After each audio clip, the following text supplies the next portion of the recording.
2021. So you can go and listen to her episode again. And also Jenny has many YouTube videos going through these kinds of processes. There's many others out there, so just use your intuition to find someone that can help you with that process. So we're going to now move to the last question, and this one comes from Eloise from California, and she's asking, what part does sex play in the scheme of spirituality? Should I even ask this? Many are embarrassed to even talk about it in a spiritual way. Eloise, you're very perceptive because this is for many a taboo subject. But we want to bring you the answers from Lee and from Kryon. We want to bring you the answers from us too. I mean, this is something that we've selected today because of our guest. And we're going to deal today with a guest who was one of the originators of the work in Tantra yoga. So this is something that we want to let's just say it right out in the open. First of all, we are a very Puritan society, more so than most on the planet. And yet, in that we are completely and totally, according to Cryon, misinformed on what some people think about sex and what it really is and what it means and how it would be played into spirituality because of what has happened. I have even heard those say, in all honesty, that sex is the original sin, quote unquote. It isn't. That is scripturally is separation from God. It was talked about with St. Augustine's writing. But that is where it's been taken so much. And we get these big mixed messages coming from everyone. Depending upon what your parents thought about it and what they taught you, what your church says about it, what they taught you, movies and what you think they're saying. For so many, it's just dirty stuff. And you don't talk about it. And especially you wouldn't talk about it on a program like this. We're misinformed. What if it was completely and totally different? What I want to do is give you a quote. And it's a quote that I have presented in one of my books. It's on the internet and from a man named Butch Hancock. And after that, I would like Monica to actually give you some information from what Cryon has said about it. Let me just preface this. What Cryon has said is that the coming together in this way, intimately, between two old souls of a spiritual nature is one of the most precious and most beautiful things that humans can experience. If done correctly, not dirty, not awful, and it's not something you ever have to be ashamed of. That's what Cryon has said. I hope this is good news to you because it isn't dirty. Now, here is Butch Hancock's quotation. He's from Texas. All right, ready? Quote, "Life in Lubbock, Texas taught me two things. Number one, that God loves you and you're going to burn in hell. Number two, the other is that sex is the most awful, filthy thing on earth, and you should save it for someone you love." If that's not a mixed message. I'm sorry, that always cracks me up. It is an incredible mixed message, but indeed, that's what we're taught. Exactly. So I'll throw it to you here. Right. Well, back to your statement of how some claim it's the original sin. I want to give another perspective on that because when I wrote The Women of Lemuria, I was privileged to be able to ask Cryon additional questions to the information that came through from the channeled messages. One of the questions I was asking was about the seeding that happened when the female Pleiadians came. Here is part of the answer to that question that Cryon gave. Cryon said, "The star mothers who came to Earth did not have mates on their planets, and they were all volunteers. More than volunteers, they were selected out of thousands who wanted to come here. How does that make you feel? Was there love or attachment with the human males who were their mates on Earth? What do you think? Have you studied the principles of the Kundalini? Have you actually looked into the system whereby the mating process is more than mechanical. It was a sacred act and beautiful. And yes, there was love.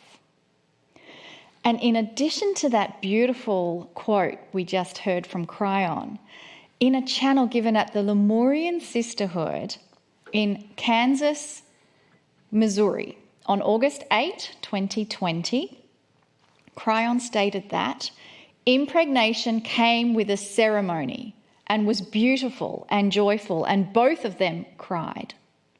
I want you to think about that. It's about as far as from what happens today as you can make it. This is what an ascended planet looks like, because they know what's happening and they celebrate. You don't do that today. So here is Cryon's instructions to us about the beautiful sacred act of coming together and coupling. So with that, let us have a brief meditation before a channel from Cryon. And with this, I invite you to close your eyes,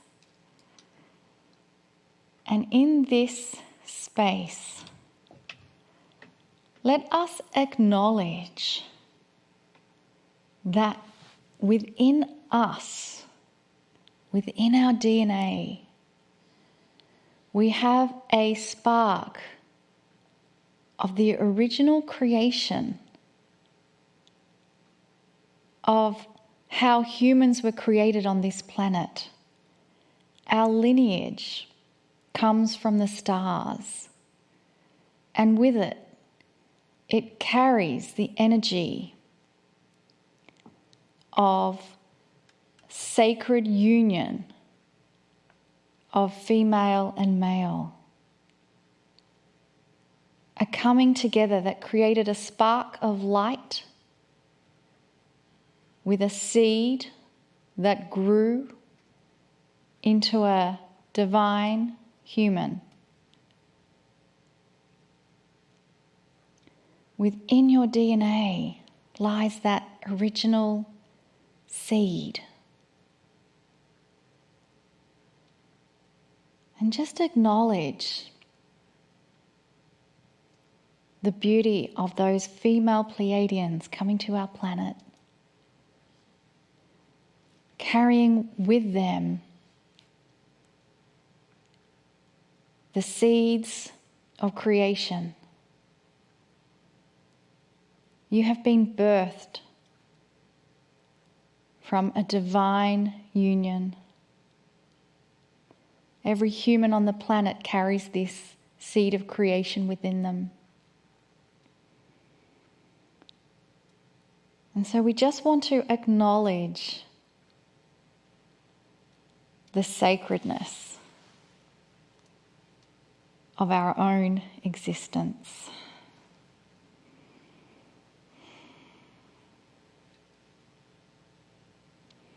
And we invite the beautiful sacred messages from Cryon.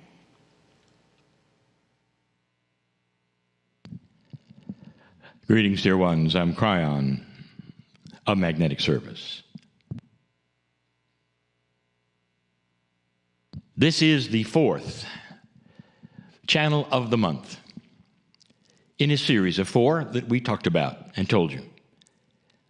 It's a very common theme that would segment now a subject into 4 sections or parts and then present them later in an audio fashion where they could be listened to all at once. Short channels that become one longer one about one subject. And that's the point. Did you ever wonder, and I'll say it again, truly what the purpose was on the planet? And you might think, well, it's something very high and magnificent. It is indeed, but not what you think. If you wanted to know what the actual purpose of a human being, old soul, like watching this program, is today, what is the purpose? It's to mirror the face of God as much as you can while you walk the planet. How about that? And you might say, well, there's got to be more. Isn't that enough? You might say. No matter what your true purpose is that you think, a task perhaps, something you have to do perhaps, and that is how humans think. Go ahead and assign something to do, but do it while mirroring the face of God. And we've given you some examples of ordinary energies that are difficult on the planet. We talked about the difficulty of walking with family. And we told you that a blood family or a chosen family is different from simply friends, because these actually have energy because you've chosen them before you got here. You all did.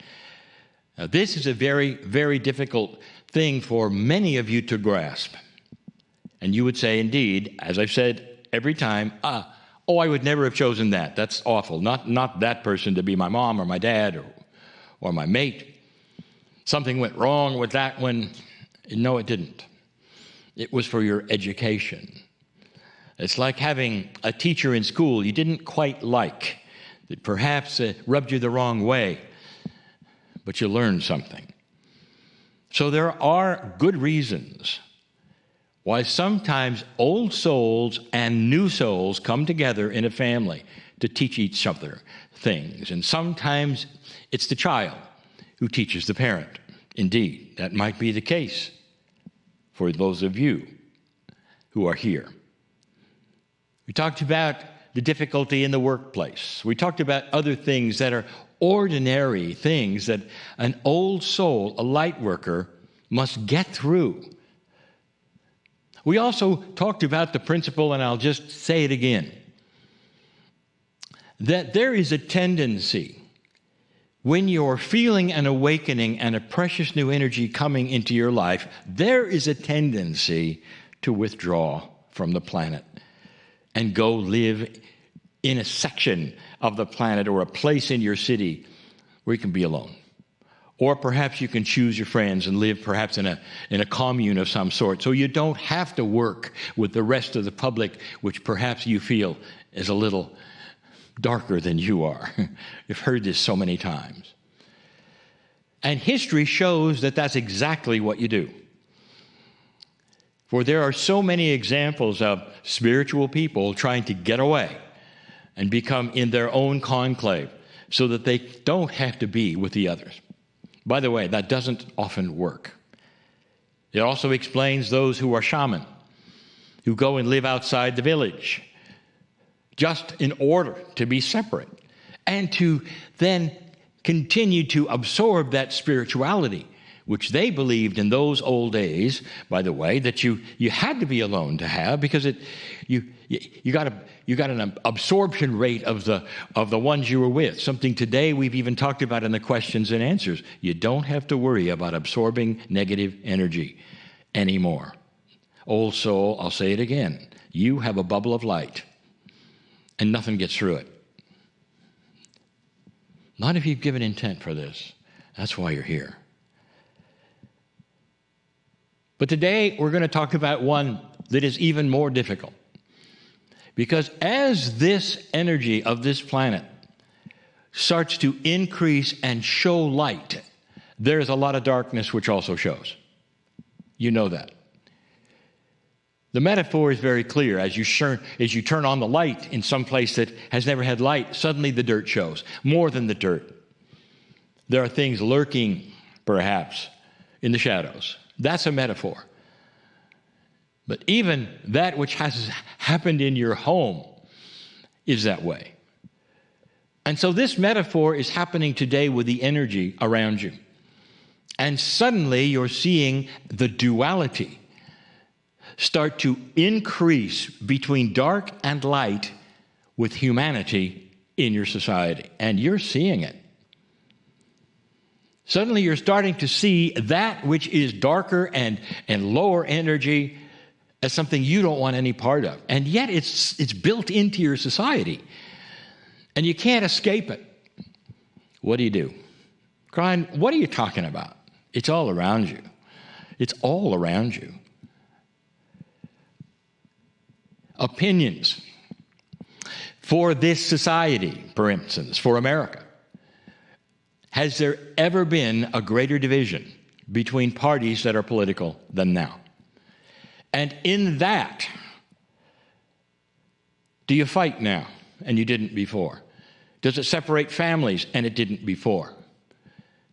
And the answer is yes. Are there spiritual issues? That is to say, splits between those of spiritual systems and doctrines and that kind of a thing that are so grand that you won't even eat dinner with somebody who doesn't believe what you believe? And the answer is yes. You name it. And there are things that are showing up that never showed up before. The difference between races and what's going on, finally, that might answer some questions and bring solutions so that you can intermingle finally in a way that is kinder. Now, I just gave you a word. I'll tell you this. You are not going to escape these divisions, dear ones. You will not escape them. Politically, no matter what you believe, there's somebody else that's going to believe the other way, and they will be light workers. Are you aware of this? There are those who believe that every single old soul and light worker who watches a program like this and is attracted to channel will be one party, your political party, and none of the others would ever be here. And the answer is you're wrong. It's 50-50, just like it is on the planet. In other words, all of you old souls and all of you light workers, you have the same attributes as everyone else. Some of you are interested in one party, some of the other. Now, how are you going to work that when today there is so much animosity between them?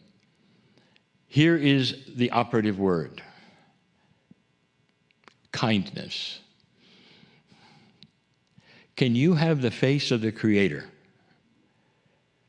and meet with somebody who also is spiritual, and you know that they are very actively part of another political party that you do not agree with? Can you come together and decide you won't discuss it because you don't agree, but you love each other? Is that a little too mature? I'll tell you this, it's way too mature for most humans who are involved in this division at the moment. But the light worker on the planet, the old soul, is the way shower. And the more you can do this in kindness, the more others will see it. And they may not be fast to emulate it, but they'll know it's possible. And right now, there are those who don't think it's possible. There are Congress people who don't think it's possible any longer. There are some who will never run for Congress again because they're tired of it and the country has changed too greatly. They say it's wounded. How would you like to be a healer? An energy healer, politically. Let me state it again. All of you will have to go through these kinds of divisions. You have opinions in your society. You'll have opinions about what to do about what's going on between the races. And they may not be the same opinions as the ones that you are with and love. What is the operative word? Kindness. Dear ones, you can be kind to each other. And you can agree that the opinions are different. But you can come together and say, we love this country, the situation, we love each other, we love the planet enough so that we can disagree about things and still come together with kindness. That's the operative word. Easier said than done. That is why you're called a light worker. These are the answers, truly the answers. It will not then get you to convert someone else to your idea. Instead, love conquers all. Dear ones, you can have a situation where you can be divided in an opinion on your society and still be very much in love. and very kind. That is the new human being, and that's the new normal. You've heard the word, that's the spiritual new normal. Can you do it? An old soul can. You know how. You do. Think on these things and think of that which is kind to your neighbor, to your family, to those at work. And it'll change your life and heal your body. Because anxiety is a killer, and you know it. I am Cryon, continuing to be in love with humanity. And so it is.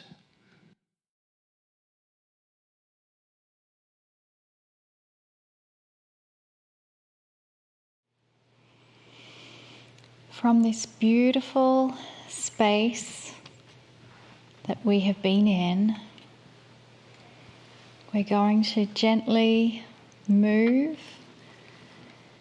into the next section of our program. And so we just want to allow a little time for you to make those shifts and adjustments, bringing your awareness back into your body,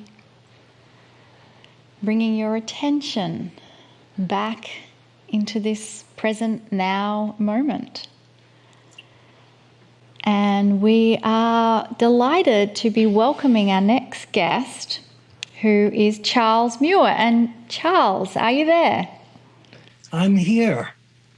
Wonderful. Here and happy to be here. Oh, we are so happy to have you with us. So Lee, you want to tell everyone about Charles? I would love to. So Charles Muir is considered the originator and pioneer of modern Tantra movement in the United States. Now, Charles is going to tell you a little more about that and some of the differences between the word Tantra and Tantra Yoga. For decades, Charles has dedicated himself to expanding his students' capacity to consistently feel energy, love, intimacy, and pleasure. His group classes, instructional materials, and teacher training programs give people practical tools which lead them to experience the reality of the energy body. Now, through practice and training, students learn the power of a conscious connection to their own energy body, which enhances the ability to join energy with others. And in 1978, he originated the Tantra, the art of conscious loving format, sacred spot massage, and many other inventive experiential exercises, which have become the cornerstones in the curriculum of most Tantra educators. He's written 3 books, released 5 DVDs, produced numerous educational CDs on Tantra, the art of conscious loving. Every time we have on the show a pioneer, it's interesting to me because that means that back in the 70s, he was dealing perhaps with things that people either didn't understand or perhaps criticized or didn't want any part of. And yet today, there's probably a tremendous amount of those who are teaching what he started. And so, Charles, welcome to the show. And I'm going to ask the question right away. How did you get into this? Tell us about your life and your path. The short form. I was riding a subway train one day, and when I get in, I saw a book, and I went over, picked up the book, and it was a book on yoga, and it fascinated me. So I went right home and tried it and threw my back out, and that got me to a chiropractor, and that got me to Yoga for Health, the first television show on Hatha Yoga, syndicated in some 60 cities. And this is way back. This is in the 60s. My first class, he came up to me and said, "My boy, yoga needs teachers, especially male teachers. And I would like you to consider to train with me to be a teacher. Well, I did, and I ran his 3-state franchise in New York, New Jersey, and Connecticut. Next step, next bit of luck, I tried to get on a subway train with a $10 bill. And in those days, they only cast $5 bills. So he kept rejecting my money and then said, if you don't get out of my line, I'm going to call a cop. And I remembered there's a newspaper stand upstairs. I'll go get a newspaper and cash my money. The news guy looked at the $10 bill and said, you think I'm cashing that $10 bill for a lousy 15-cent newspaper? And I was shocked. And I looked up to the heavens, and there was a sign, lottery tickets for sale. So I bought 2 50-cent tickets, and I won first prize 2 weeks later.